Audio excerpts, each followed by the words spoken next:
Segundo bloco está de volta aqui na Rota, aqui na tela da TV Tati SBT, trazendo muita música, cultura e hoje um assunto meio polêmico, né? Porque na verdade vamos falar um pouco de pandemia, né? Que foi aqui com a... para você que ligou sua TV agora, estou conversando com a Ariane Roseiro, diretamente lá de Sorocaba. Veio até aqui, hein, gente? Oi, Ariane, obrigado, viu, por ter vindo aqui. Prazer é meu. Poxa, pegou o Brunão lá, o maridão dela, falou, Bruno, me leva para São José dos Campos. O cara veio dirigindo, mas tá bom, tá tranquilo. Ela veio passeando, vai ficar até em hotel aqui. Chique demais, né? Aproveitou para fazer uma lua de mel, né? Ah, foi. Aí sim. Desculpa pra passear. Isso aí, Brunão. Valeu, Brunão. Brunão tá aí também. Então, pessoal, a gente estava conversando aqui, né, que você começou a desenvolver esse trabalho dentro da necessidade da pandemia. Eu fiquei muito chateado na pandemia com muitas coisas.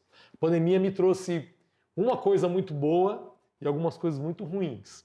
Primeiro, que foi as mortes das pessoas que a gente gostava, que isso não precisa nem falar, né? Mas, por exemplo, quando começou a pandemia, eu tinha 24 casamentos agendados. Todos os casamentos, esses 24 já estavam pagos. E aí, quando começou aquela história de pandemia, eu falava pro pessoal, a gente acabava de investir numa empresa de eventos, e eu falava pro meu sócio assim, olha, fica tranquilo, que isso aí vai passar já, daqui 3 meses tá bom. E aí, passava 1 mês, 2 meses, aí vinha o Dória falar na televisão. E aquilo foi angustiando. Chegou uma hora que eu precisei vender tudo. Vender carro, vender bicicleta, instrumentos musicais. E aí, primeira coisa ruim que eu descobri, que às vezes a gente pensa que tem amigo e a gente não tem amigo. Né? Amigos são muito poucos. Meu pai que sempre falava, amigos cabe aqui, ó, nos dedos de uma mão. Verdade. E aí eu coloquei minhas coisas para vender, e aí chegava o cara assim, meu negócio valia 10, e falava assim, ó, te pago 2. Quer, não quer, é o que eu posso pagar. E eu sei que na pandemia muita gente se deu bem financeiramente. Então eu comecei a descobrir esse lado muito ruim, e aí chegou uma hora que eu realmente fiquei sem dinheiro. Fui morar na casa da minha mãe de novo, num quarto, sozinho. E aí eu com um amigo meu decidimos fazer lives, né? E aí começamos a fazer as lives aí, acho que o dia que a gente mais ganhou na live foi R$83. As pessoas pediam música, a gente tocava, a gente ficava 2, 3 horas para no fim, a gente ia lá ver o PicPay, né? Que na época, assim, a gente abriava, nossa, cara, de quanto deu olhar pro Gledson, meu amigo, oração pro Gledson, o Gledson estiver assistindo. Gledão, deu R$83. Falou, louco, isso não é 8.300, não. Eu falei, não, R$83. E aí isso também me chateou muito. Fiz outra live, deu 20 e poucos, e a live bombando de gente, porque naquela época todo mundo ficava em casa e assistia, né? Então eu fiquei muito triste com isso também, pela desvalorização do músico, né? Que foi aí que você encontrou esse lado também da valorização, mas no caso do professor, certo? Exato, isso mesmo.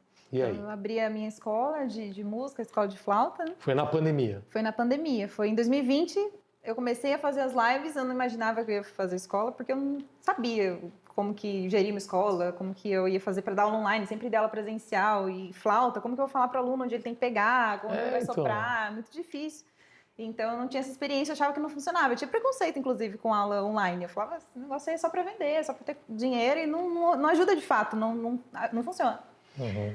E aí eu criei a escola, na verdade em 2020 eu comecei a fazer as lives e com as lives começou a crescer meu perfil, as pessoas começaram a chegar, eu comecei a fazer muita live com convidados. E isso me trouxe muita demanda, só que eu tinha vergonha de falar que eu era professora. Uhum. Porque eu tinha medo da pessoa não conseguir fazer aula online, eu não conseguia ajudar ela e ia ficar como a pessoa que está ali só vendendo curso, vendedor de curso, né? Sim, sim. Então eu não queria isso. Só que até que teve um dia, foi muito engraçado, Leandro, que eu estava em casa, eu não atendo telefone. Não adianta, assim, eu não atendo, para atender telefone é terrível. E nesse dia, eu não sei o que aconteceu, eu decidi atender um número desconhecido. Se eu não atendo nem quem é conhecido, imagina desconhecido. Era um número desconhecido. Senti no meu coração de atender. Não sei. Passou na minha cabeça, peguei, deixa eu atender. Atendi e era um rapaz que tinha visto, eu não sei como ele achou meu telefone no Facebook, na época tinha uma página que eu nem sabia que eu tinha no Facebook, tinha meu telefone lá. Uhum. E ele me ligou perguntando se eu dava aula de flauta. Falei, olha, eu não dou online, mas a gente pode testar, a gente faz um mês. E você vê, se você gostar, se sentir que de fato estou conseguindo te ajudar, que você está aprendendo, que a gente está evoluindo, a gente continua. Se não, eu te devolvo o seu dinheiro e fica tudo certo. Porque para mim é muito importante isso de garantir que a pessoa está aprendendo. Né? Uhum. E aí a gente fez esse teste, falei assim, não, vamos, me fala quanto que é. Eu botei um valor assim que veio na minha cabeça, falei, R$50 por aula, tá bom, achando que tava super caro, meu Deus, que vergonha, que medo. 15 anos de estudo, investindo em um monte de equipamento, com medo de cobrar R$50 na hora aula, né? Com medo de cobrar. Eu lembro que meu telefone tremia na minha mão, assim, pra eu falar o preço. Nossa, aham. R$50, que não é um valor caro, né, assim, pra tanto que a gente investe. E eu falei, R$50 por aula, tá bom pra você? Mauro, o nome dele, era nosso aluno até hoje na Academia de Flauta. Abração pro Mauro aí, que Abraço pro startou Mauro. todo esse projeto aí. Legal, Mauro. Ele foi Já tá nosso- tocando já ou não? Agora tá. Aí, Agora já faz tá quanto tempo estudando. isso? Não, ele tá com a gente desde 2020, ele entrou em agosto de 2020. Então, já. Agora ele já tocou pra neta, já tocou Então, aí, pra 3 anos ela falou mais ou menos, casamento. então tá você dentro. viu? Isso aí. Legal. Então ele tá indo super bem. E aí ele topou, a gente fez esse desafio, consegui ajudar, consegui ver que funciona. E ali eu quebrei aquele paradigma de que a gente tem que testar antes de falar que não dá certo. Uhum. Antes de falar que não funciona, primeiro eu tenho que testar, eu tenho que validar, eu tenho que fazer o melhor para que aquilo funcione. Sim. E foi graças a isso que a gente construiu a escola. E em poucos meses, Leandro, de academia de flauta, eu já estava tirando o dobro do que eu fazia no presencial nas 2 escolas que eu dava aula. Uhum. Então, para dar aula nas 2 escolas, eu tinha que viajar, eu ficava 8 horas em deslocamento, só em deslocamento, porque eu dava aula em cidades diferentes. Eu dava 4 horas de aula e ficava 8 horas na estrada. Então, eu ficava mais tempo me deslocando da escola do que, de fato, em sala de aula. E aquilo me cansava muito. E em poucos meses de academia, eu consegui dobrar o que eu ganhava, Nossa. perdi demissão das escolas e agora eu trabalho só. Então, a online. pandemia teve esse lado bom para você, no caso, que foi essa oportunidade de você se reinventar e descobrir algo que mudou tua vida, né? Foi. Eu falo que a coisa boa que aconteceu na minha vida na pandemia foi eu voltar para Deus, assim, sabe? Eu andava muito, muito longe, eu acho, e foi uma hora que eu me vi no quarto, assim, olhando para o teto, falei, meu Deus, e agora, né? Para onde eu sigo, o que eu faço da minha vida? Tô ficando mais velho, não sei o que vai acontecer e, de repente, tudo isso aconteceu de bom. E aí Deus começou realmente a apresentar muitas coisas, até o meu casamento foi um casamento da pandemia. Né? Aconteceu muito de coisa boa. A Thalita, que você conheceu aqui nos bastidores, ela foi fruto dessa pandemia. Legal. E aí, então, coisas boas aconteceram na minha vida nesse sentido. E agora a gente foi, depois que acabou tudo isso daí, a gente está agora numa nova vida, uma nova mentalidade em tudo, né? O mundo, eu acredito que ficou um pouco mais chato, mas pelo menos, porque eu não gosto desse negócio muito vamos fazer aula por vídeo, né?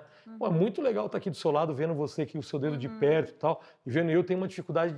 Esses dias eu comprei um curso, aí um curso de pentatônica, queria muito poder desenvolver isso na guitarra e tal. Menina, quem fala que eu consigo sentar lá e estudar e ver o cara tocar? Porque às vezes o cara tá passando, eu tenho que pausar o vídeo para poder ver, voltar, para poder ver onde ele parou, onde ele colocou o dedo, tal, aquela coisa toda.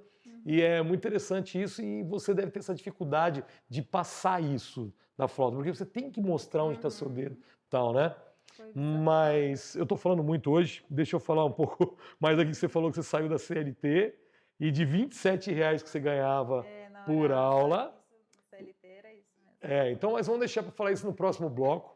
Não sai daí não, que a gente volta já já com mais a Ariane Roseli, que vai tocar alguma coisa pra gente agora. Vamos fazer aquela música que a gente tocou lá dentro? Vamos. A gente nos bastidores tocou uma música junto. Hoje eu trouxe um violão, porque no próximo programa de semana que vem vocês vão entender por quê.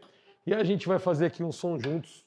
A gente vai tocar uma música do Elvis Presley. Na verdade, não sei se é Elvis Presley ou Frank Sinatra, mas a gente vai tocar aqui. And I...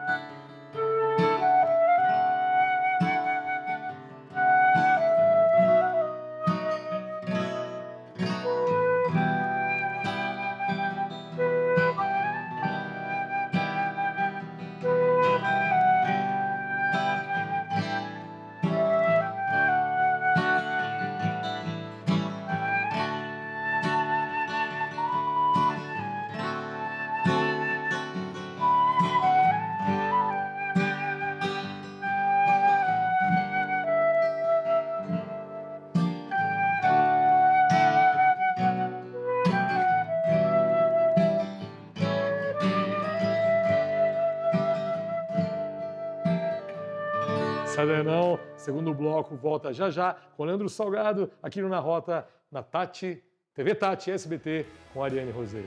Essa foi tirada na hora, hein, pessoal? Perde não.